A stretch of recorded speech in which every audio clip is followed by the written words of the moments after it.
अल्लाह ही अल्लाह किया करो, दुख न किसी को दिया करो, जो दुनिया का मालिक है नाम उसी का लिया करो।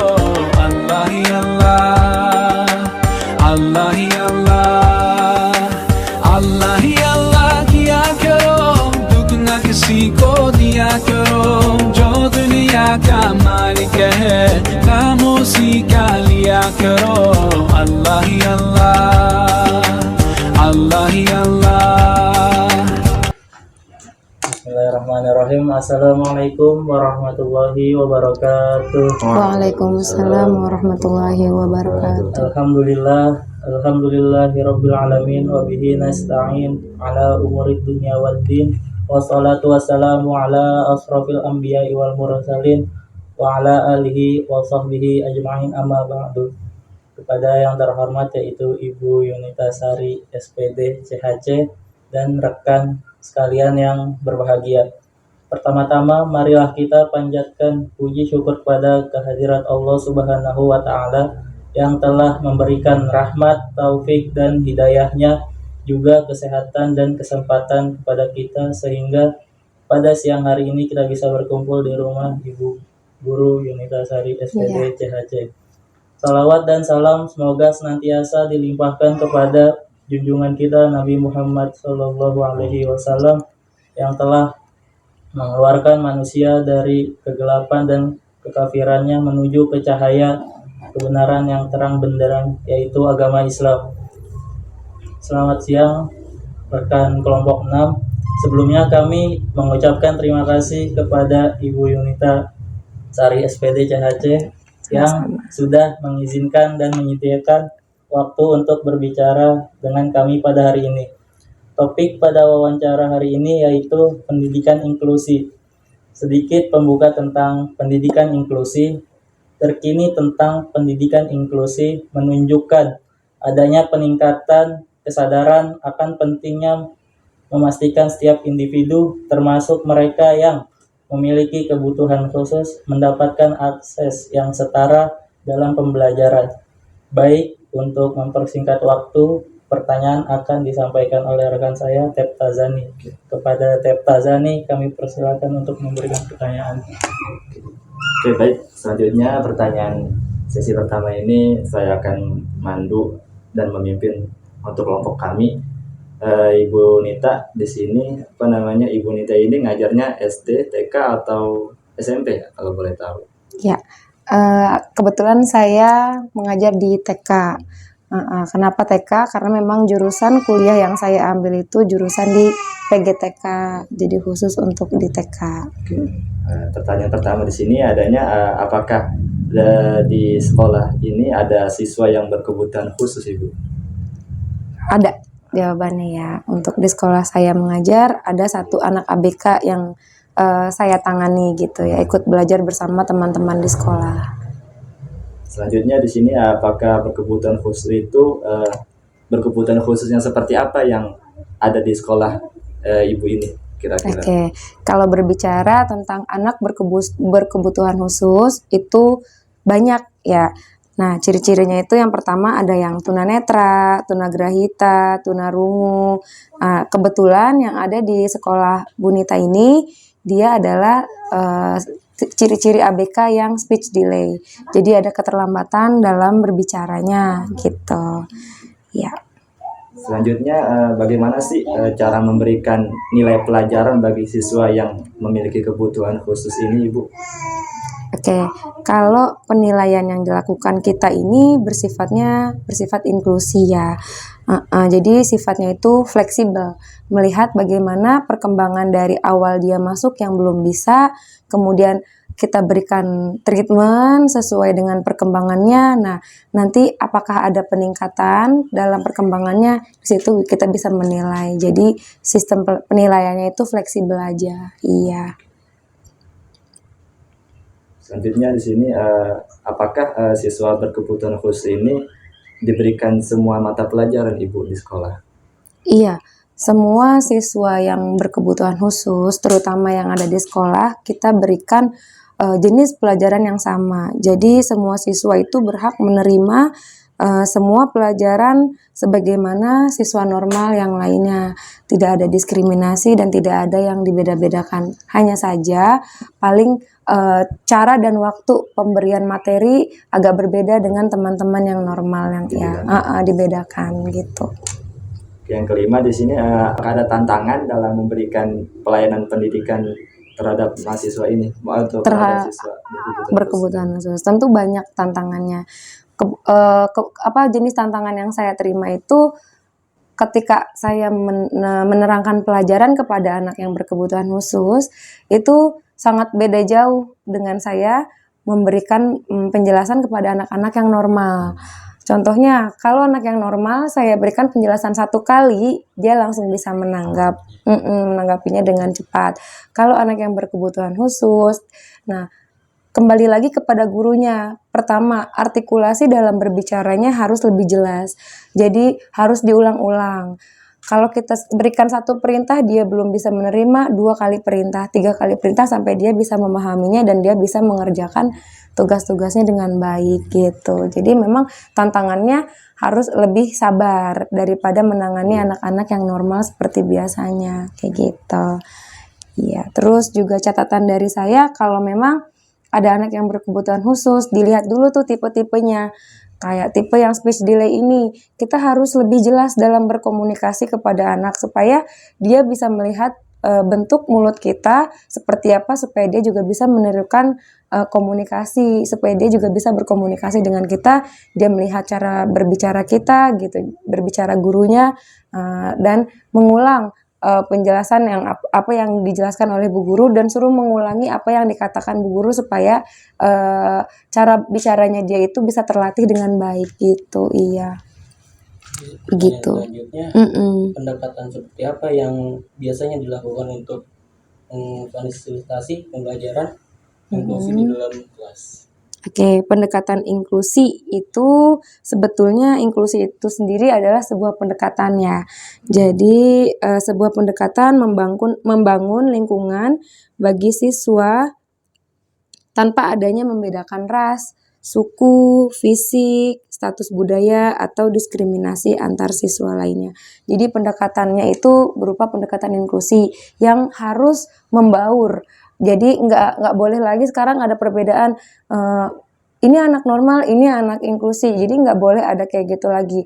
Dan kalau bisa ada anak ABK, jangan lagi ditaruh di tempat SLB karena SLB itu kan memang tempatnya untuk anak-anak berkebutuhan khusus. Tapi kemungkinan besar berkembangnya kurang. Kalau dia dicampur, anak ABK dicampur dengan anak-anak yang normal, kemungkinan berkembangnya lebih besar dan lebih cepat seperti itu. Jadi pendekatannya memang menggunakan pendekatan inklusi tadi ya.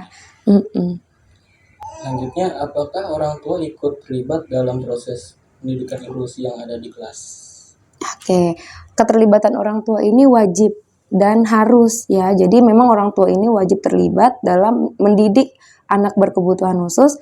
Jadi komunikasi antara guru dan orang tua itu memang sangat dibutuhkan. Nanti gurunya bisa laporan kepada orang tuanya terkait perkembangan siswanya. Nah, orang tua ini biasanya memfasilitasi anak ABK-nya dengan berupa terapi ke rumah sakit, ke tumbuh kembang anak. Biasanya nanti dicek bagaimana perkembangan anak ini. Memang harus ada terapi-terapi juga yang dilakukan di rumah sakit supaya dapat membantu program sekolah supaya berjalan juga dengan lancar. Seperti itu. Selanjutnya, apakah ada dukungan dari staf dan sumber daya dari administrasi sekolah dalam upaya ibu untuk meningkatkan inklusi? Ya, jadi untuk satu sekolah ini yang bisa menerima inklusi itu juga tidak sembarangan. Jadi ada sekolah yang belum siap menerima inklusi karena tenaga pendidiknya belum mumpuni untuk mengajar siswa-siswa yang ABK tadi karena belum cukup ilmu gitu kan, karena memang untuk mengurus anak ABK dalam menjalankan pendidikan di sebuah sekolah dengan ada anak ABK-nya itu perlu ilmu yang harus didasari ada anak ABK-nya gitu. Jadi balik lagi kalau sekolah yang Bu Nita ngajar ini kebetulan memang sudah support ya support ada anak ABK, guru-guru semua juga sudah support untuk sistem sekolah yang berbasis ABK atau inklusi gitu. Jadi memang harus ada keterkaitan antara semua guru, fasilitas juga kita di sekolah sudah harus siap dengan ada anak ABK seperti gambar-gambar, terus juga ada sound system gitu. Jadi bisa merangsang si anak berkebutuhan khusus ini untuk lebih aktif gitu di belajar di sekolah dan menyenangkan begitu. Nah, selanjutnya, apakah pernah terjadi suatu kasus yang dilakukan oleh siswa berkebutuhan khusus? Jika Oke. pernah, bagaimana? Kalau dibilang kasus pasti ada, karena dari kontrol emosinya dia masih belum bisa mengelola emosi dengan baik gitu. Jadi kalau memang disatukan itu dengan anak-anak normal, anak yang ABK ini cenderung bisanya mengganggu teman-teman normal yang lainnya gitu kan. Jadi misalnya anak-anak yang lain sedang fokus, tiba-tiba anak ABK ini yang tidak sengaja mengambil tempat minumnya terus mengguyur buku temannya jadi robek. Pernah juga yang nggak tahu fungsi pensil itu apa, pensilnya bukan untuk menulis tapi untuk menusuk temannya gitu. Nah, untuk guru yang menemukan kasus seperti ini di sekolah itu langsung komunikasi antara dua, yang satu korban, yang satunya pelaku. Yang pelaku ini kan anak ABK, yang korbannya ini kita beri penjelasan supaya orang tua ini tidak ada masalah gitu ya. Jadi memang masalahnya langsung diselesaikan pada saat itu. Jadi kita berikan lagi pendekatan kepada anak yang ABK ini guna dari alat yang dia pegang untuk melukai teman itu sebetulnya apa, pensil ini untuk apa gitu, air ini untuk apa. Jadi memang harus diberikan penjelasan yang lebih jauh gitu. Jadi pasti akan banyak menemukan kasus-kasus kalau ada anak ABK di sekolah. Iya. Selanjutnya, bagaimana Ibu menilai keberhasilan praktik mengajar inklusi di dalam kelas, dan apakah kriteria yang Ibu gunakan dalam mendidik siswa yang kebutuhan khusus ini bahwa pendidikan yang dilakukan telah berhasil atau tidak? Iya, jadi di dalam sekolah itu ada yang namanya rapot ya nanti di akhir evaluasi belajar namanya ya. Jadi kalau kita sudah pengambilan rapot, jenis kriteria itu dalam sekolah itu berbeda-beda. Kompetensi anak-anak yang ada di sekolah itu juga berbeda-beda.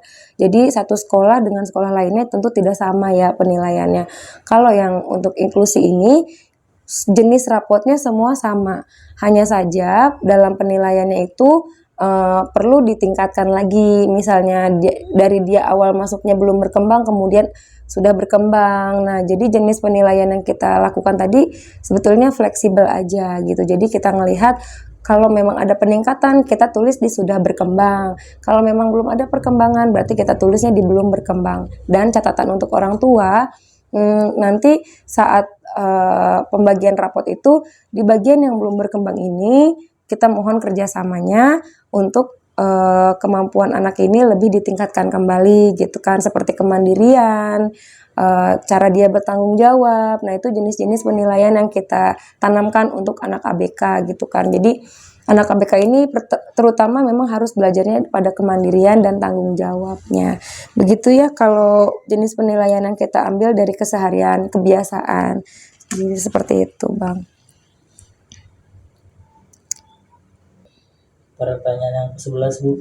Bagaimana Ibu berkolaborasi dengan rekan guru, staf sekolah, dan ahli lainnya untuk mendukung inklusi atau membantu dalam pengajaran terhadap siswa berkebutuhan khusus di lingkungan sekolah?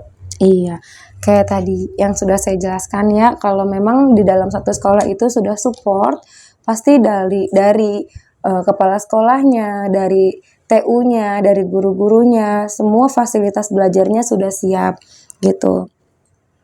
Jadi semua staf sekolah sudah mendukung dan tidak akan ada lagi yang akan mendiskriminasi bahwa ini anak ABK, ini anak normal gitu. Jadi memang semua harus sepakat bahwa anak ABK ini juga mempunyai hak menerima pembelajaran yang sama dengan orang-orang normal gitu. Nah, untuk nanti dia bisa menerima atau tidaknya, nah itu proses gitu. Jadi memang harus disertai dengan kesabaran yang ekstra untuk mendidik anak-anak ABK. Seperti itu. Jadi kalau memang kolaborasi guru dan staf ahlinya tadi fasilitasnya harus sesuai semua ya, harus bisa mendukung dengan adanya sekolah inklusi di sekolah tersebut gitu. Ini pertanyaan terakhir. Menurut Ibu, mata pelajaran apa atau materi apa yang paling sulit diajarkan kepada siswa yang berkebutuhan khusus dan alasannya apa? Oke, kalau di sekolah yang saya ajarkan itu kita ada mengaji, ada pelajaran matematika, bahasa Indonesia, pelajaran-pelajaran dasar ya. Jadi yang paling lumayan agak agak menguji gitu untuk menjelaskan kepada anak-anak ABK di pelajaran-pelajaran bahasa Indonesia, matematika, dan juga bahasa Arab gitu kan, karena memang keterbatasan dari anak-anak ABK ini untuk melafalkan, terutama ya kalau yang di sekolah saya ini adanya speech delay, dia sulit untuk mengucap, jadi ada gangguan di bagian mulutnya, mengucapkan huruf hijaiyah yang kurang pas, misalnya cadel, terus juga di artikulasi bahasa Indonesia yang kita kurang bisa memahami dalam dia berucap atau membaca gitu. Dan di matematika yang memang mengenal angka pun dia masih sulit untuk mengucap pembicaraannya gitu. Jadi di pelajaran-pelajaran tertentu memang harus kita tekankan lagi kejelasan dalam mengajar, untuk mengajar huruf, angka gitu kan, dan juga membaca itu anak-anak harus lebih ditingkatkan lagi gitu, harus banyak sering-sering latihan membaca, latihan mengucap, latihan berkata gitu, supaya mereka melenturkan bagian otot lidahnya gitu, supaya dia bisa mengikuti ucapan yang bu guru katakan gitu ya. Jadi kalau dibilang pelajaran apa yang paling sulit, tadi di 3 jenis itu, bahasa Arab, di matematika, dan bahasa Indonesia gitu ya. Nah alasannya karena tadi di bagian oral mereka ada kurang pas gitu ya dalam pelafalannya. Jadi memang harus sering-sering dibantu sama orang tuanya, senam mulut gitu, sering-sering untuk latihan mengucap huruf yang susah, R, L gitu kan. Jadi banyak-banyak berlatih supaya otot mulutnya itu lebih terlatih dalam berucap, sehingga nanti dia akan mudah gitu untuk lebih berbicara lebih baik lagi gitu. Baik, kalau boleh saya simpulkan sedikit pada wawancara hari ini. Jadi kesimpulannya, kalau ada anak inklusi itu jangan langsung dimasukkan ke SLB karena sangat memungkinkan perkembangannya telat atau terlambat ya. Betul. Jadi harus disamakan di sekolah normal dengan anak-anak yang normal juga. Betul. Agar perkembangannya lebih optimal. Iya. Baik Bu, cukup sekian wawancara kita pada hari ini. Sangat membuka wawasan bagi Alhamdulillah. Ya. Billahi fisabilil haq, astaghfirullah khairat. Wassalamualaikum warahmatullahi wabarakatuh. Waalaikumsalam warahmatullahi wabarakatuh. लिया करो अल्लाह ही अल्लाह अल्लाह ही अल्लाह